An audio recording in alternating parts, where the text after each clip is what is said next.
بسم اللہ الرحمن الرحیم۔ دیکھنے اور سننے والوں کو ابرار استوری کا السلام علیکم۔ ملکی معیشت آپ کو پتا ہے کہ اس وقت گو مگو کی صورتحال میں ہے، اور خاص طور پر IMF کے قرض پروگرام کے حوالے سے بڑی دلچسپ خبر آ چکی ہے۔ IMF کا وفد پاکستان پہنچ چکا ہے، اس حوالے سے تفصیلات آپ کے سامنے رکھنے جا رہا ہوں، اور پاکستان کے لیے سب سے بڑی بات یہ ہے کہ جو دوسری قسط ہے وہ کیسے جاری ہوگی، اس حوالے سے مذاکرات کا باقاعدہ آغاز ہونے جا رہا ہے پالیسی کے حوالے سے IMF قرض سے متعلق۔ تو اس حوالے سے چند خبریں ہیں جو آپ کے سامنے رکھنے جا رہا ہوں۔ پاکستان کو $7 ارب قرض پروگرام کی اگلی قسط کا حصول۔ IMF وفد اقتصادی جائزے کے باقاعدہ مذاکرات کے لیے وزارت خزانہ پہنچ گیا ہے۔ ذرائع کے مطابق IMF سے قرض پروگرام کے لیے پالیسی مذاکرات کا باقاعدہ آغاز ہو چکا ہے۔ معاشی ٹیم کی قیادت وفاقی وزیر خزانہ محمد اورنگزیب، جبکہ IMF وفد کی قیادت نیتن پورٹر کر رہے ہیں۔ وزیر خزانہ پاکستان جو ہے محمد اورنگزیب نے IMF وفد کو معاشی صورتحال پر بریفنگ دی۔ چیئرمین FBR راشد لنگریال بھی مذاکرات میں شریک ہیں۔ اس کے علاوہ وزارت خزانہ کی جانب سے جولائی سے فروری تک معاشی اشاریوں پر IMF وفد کو پریزنٹیشن بھی دی گئی ہے۔ ساتھ ہی ساتھ وفد کو مالیاتی خسارہ، پرائمری بیلنس اور صوبوں کا سرپلس، ریونیو کلیکشن پر بھی تفصیلات پیش کی گئی ہیں۔ اس کے علاوہ IMF وفد سے رواں مالی سال کے لیے جولائی سے جنوری تک ریونیو پر بات ہوئی ہے۔ Economic wing, budget wing, external financing wing اور regulations wing D G debt پر بریفنگ دی گئی ہے۔ اس کے علاوہ وفد کو بریفنگ میں یہ بھی بتایا گیا ہے کہ جولائی سے دسمبر مالیاتی خسارہ 1537 ارب روپے ریکارڈ کیا گیا ہے۔ اس کے علاوہ ریونیو کلیکشن پر چیئرمین FBR جو ہے راشد محمود لنگریال بریفنگ دے رہے ہیں۔ FBR بورڈ ممبران بھی وفد سے مذاکرات میں شریک ہیں۔ اس کے علاوہ مذاکرات کے دوران IMF وفد آئندہ مالی سال کے بجٹ کے لیے تجاویز دے گا۔ پاکستان $7 ارب قرض پروگرام کی شرائط پر عمل درآمد کی رپورٹ پیش کرے گا۔ رواں مالی سال کی پہلی ششماہی سے متعلق رپورٹ IMF کو پیش کی جائے گی۔ اس دوران IMF وفد کو زرعی آمدن پر ٹیکس پر بریفنگ دی جائے گی۔ مشن کو پراپرٹی سیکٹر پر ٹیکسز سے متعلق بھی آگاہ کیا جائے گا۔ اس کے علاوہ مذاکرات کے بعد وفد پاکستان کو $1.1 ارب جاری کرنے بارے سفارشات مرتب کرے گا۔ IMF مشن کے ساتھ اقتصادی جائزہ مذاکرات 15 مارچ تک جاری رہیں گے۔ اس کے علاوہ IMF مشن نے پاکستان بزنس کونسل آفس کا خصوصی دورہ بھی کیا ہے، جہاں توانائی اور ٹیکس پالیسی سے متعلق بریفنگز بھی دی گئی ہیں۔ تو یہ IMF کا وفد آپ کو پتا ہے کچھ عرصے قبل IMF کی طرف سے اسپیشل ٹیم آئی پاکستان میں، چیف جسٹس پاکستان سے ملی، وزیر اعظم سے ملی، اس کے علاوہ وکلاء سے ملی، تمام جو اسٹیک ہولڈرز ہیں ان سے ملاقاتیں وہ کر چکے ہیں، اور پاکستان کی معاشی صورتحال کو ان تمام تر صورتحال سے نکلنے کے لیے تجاویز مانگی گئی تھی، اور اس پر عمل درآمد کے طریقہ کار بتائے گئے تھے اور بریفنگز لی گئی تھی۔ اب اس تمام صورتحال میں دوسری قسط کے حوالے سے وفد پاکستان پہنچ چکا ہے، اس پر مذاکرات ہوں گے۔ اب یہاں پر ایک اور بڑی خبر یہ ہے کہ فیڈرل بورڈ آف ریونیو گزشتہ ماہ بھی ٹیکس اہداف حاصل کرنے میں ناکام ہو چکا ہے۔ ایک طرف ہم IMF سے مذاکرات کر رہے ہیں، وہاں سے فنڈنگ کی کوشش کر رہے ہیں، لیکن دوسری جانب جو ہمارے اپنے اہداف ہیں اس کو حاصل کرنے میں مکمل طور پر حکومت ناکام نظر آ رہی ہے۔ اب اس حوالے سے ماہ فروری کے دوران FBR کو 133 ارب کے ٹیکس شارٹ فال کا سامنا رہا ہے۔ مجموعی طور پر پہلے 8 ماہ میں ٹیکس ریونیو شارٹ فال 601 ارب روپے ہو گیا۔ FBR حکام کے مطابق FBR نے ماہ فروری کے دوران 850 ارب روپے ٹیکس جمع کیا۔ اس کے علاوہ FBR کا ماہ فروری کے حوالے سے انہوں نے جو کی ہے ٹیکس وصولی کا ہدف جو ہے وہ 983 ارب روپے تھا، اور پھر فروری میں ہدف جو ہے 133 ارب روپے سے کم ٹیکس جمع ہوا ہے۔ اس کے علاوہ FBR حکام کے مطابق جولائی تا فروری مجموعی ٹیکس شارٹ فال 601 ارب روپے تک پہنچ چکا ہے۔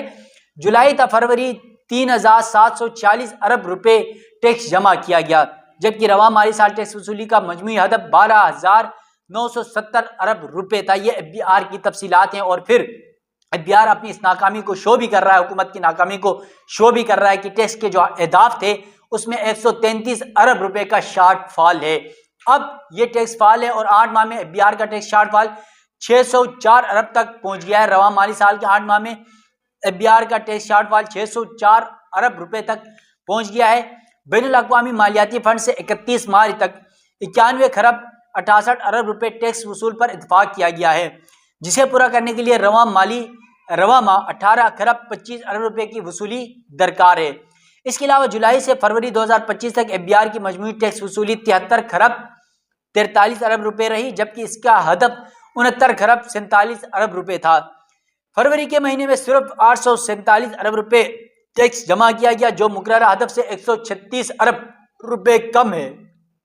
اس کے علاوہ ٹیکس وصولیوں میں کمی کے باعث حکومت کے لیے مالیاتی اہداف کا حصول مزید مشکل ہو چکا ہے، جبکہ مالیاتی خسارہ پورا کرنے کے لیے اضافی اقدامات پر غور بھی کیا جا رہا ہے، یعنی اقدامات اٹھانے کے لیے۔ اب IMF وفد جو ہے وہ قرضوں کی شرائط پر عمل درآمد کا جائزہ لینے پاکستان پہنچ چکا ہے، اور مذاکرات کا باقاعدہ گزشتہ روز وفد پہنچا ہے اور باقاعدہ آغاز بھی ہو چکا ہے۔ اس حوالے سے بڑی اہم میٹنگز بھی جاری ہیں، اور ذرائع کے مطابق اسلام آباد پہنچنے پر سیکرٹری خزانہ کی سربراہی میں وفد نے IMF سے ملاقات کی، حکام سے، اور تفصیلی ان تمام معاملات پر ان سے گفتگو ہوئی ہے۔ اور ذرائع کے مطابق پاکستان اور IMF کے درمیان مذاکرات 2 ہفتے تک جاری رہیں گے۔ IMF وفد کی قیادت ناتن پورٹر کریں گے، جبکہ وفاقی وزیر خزانہ محمد اورنگزیب پالیسی لیول مذاکرات میں پاکستان وفد کی قیادت کریں گے اور تمام تر معاملات پر بریفنگ دیں گے۔ ذرائع کا یہ بھی بتانا ہے کہ IMF وفد وزارت خزانہ، FBR، پاور ڈویژن اور اسٹیٹ بینک حکام کے ساتھ بھی مذاکرات کرے گا۔ اس کے علاوہ ذرائع نے یہ بھی بتایا کہ پاکستان 7 ارب ڈالرز قرض پروگرام کی شرائط پر عمل درآمد کی رپورٹ بھی پیش کرے گا۔ جو پہلی قسط لی گئی تھی IMF سے پاکستان کی جانب سے 7 ارب ڈالرز کی قرض کے جو پروگرام کی شرط تھی، ان میں کتنی ان شرائطوں پر پورا اترے ہیں، کتنا نہیں اترے ہیں، اس کی عمل درآمد رپورٹ کے حوالے سے تمام تر تفصیلات بھی IMF کے سامنے رکھی جائیں گی، اس وفد کے سامنے۔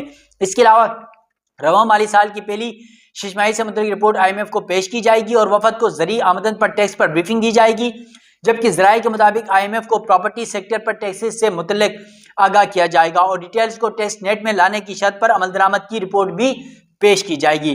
ذرائع نے یہ بھی بتایا کہ مذاکرات کے بعد IMF وفد پاکستان کو 1.1 ارب ڈالر جاری کرنے کے بارے میں سفارشات بھی مرتب کرے گا، یعنی دوسری جو قسط ہے پاکستان کی IMF کے حوالے سے، دوسری قسط جاری کرنے کے حوالے سے بھی جو ہے وہ تفصیلات جو ہے وہ سفارشات مرتب کرے گا IMF، اور یہ طویل ملاقات ہوگی 15 مارچ تک، 2 ہفتے کا ٹائم ہے۔ جو IMF کا وفد ہے وہ پاکستان میں رہے گا، مختلف سیکٹر سے، مختلف اسٹیک ہولڈر سے ان تمام تر معاملات پر بریفنگ لے گا، سفارشات مرتب کرے گا، اس کے علاوہ جائزہ لے گا، اور پھر اگلی جو قسط پاکستان کو دینا IMF نے وہ قسط کے حوالے سے۔ لیکن ایک طرف IMF کی قسطیں اور یہ تمام تر معاشی صورتحال سے نکلنے کی کوشش کی جا رہی ہے، لیکن دوسری جانب جس طرح میں نے ٹیکسز کا آپ کو تذکرہ کیا، اس کے فگرز آپ کے سامنے رکھے کہ کس طرح ٹیکس وصولی 133 ارب جو ہے وہ ہم خسارے پہ جا رہے ہیں، تو ہمارے پاس ٹیکس وصولی کا نظام اس طرح قدر مناسب نہیں ہے۔ اور پھر آپ کو پتہ ہے کہ جو عوام ہے، جو غریب طبقہ ہے، اس کے اوپر ٹیکسز اور چیزیں مہنگائی کی وجہ سے لوگ پریشان ضرور ہیں، لیکن جو بڑا اسٹیک ہولڈرز ہیں ان پہ ٹیکسز نہیں دی جا رہے ہیں، اور بڑے بڑے لوگوں کو چھوٹ ہے۔ اور پھر آپ کو پتہ ہے جو بے نامی اور غیر قانون جو کام ہوتے ہیں اس کے اوپر بھی اس طرح سے اقدامات نہیں کیے جا رہے ہیں جس طرح ہونے چاہیے، اور یقیناً اس تمام تر معاملے کو مد نظر رکھتے ہوئے IMF وفد نے، آپ کو یاد ہے، چیف جسٹس پاکستان نے افریدی سے ملاقات کی تھی، وزیر اعظم سے ملاقات کی تھی، بریفنگز لی تھی ان تمام تر معاملات کے اوپر، جوڈیشری کے اوپر۔ اس کے علاوہ کیونکہ جوڈیشری میں ٹیکسز سے متعلق مقدمات آتے ہیں تو بڑے مسائل ہوتے ہیں، تو یہ تمام تر صورتحال تھی، تو اسی لیے IMF نے یہ تمام تر لوگوں سے بریفنگز لی تھی، تمام اسٹیک ہولڈر سے ملاقاتیں کی تھی، اور سفارشات کے ساتھ تجاویز مرتب کی تھی۔ تو اب یہ 15 دن میں IMF کا وفد ان تمام تر معاملات کا جائزہ لے گا اور پھر تجاویز بھی دے گا، اور پھر 1.1 بلین جو پاکستان کو جو ارب ڈالر جاری کرنا ہے، 1.1 ارب ڈالر، تو اس حوالے سے سفارشات بھی مرتب کرے گا۔ تو ناظرین، مزید جو بھی ڈیولپمنٹس ہوگی اس حوالے سے بھی آپ کو آگاہ کروں گا۔ مجھے دیجیے گا اجازت، اللہ حافظ۔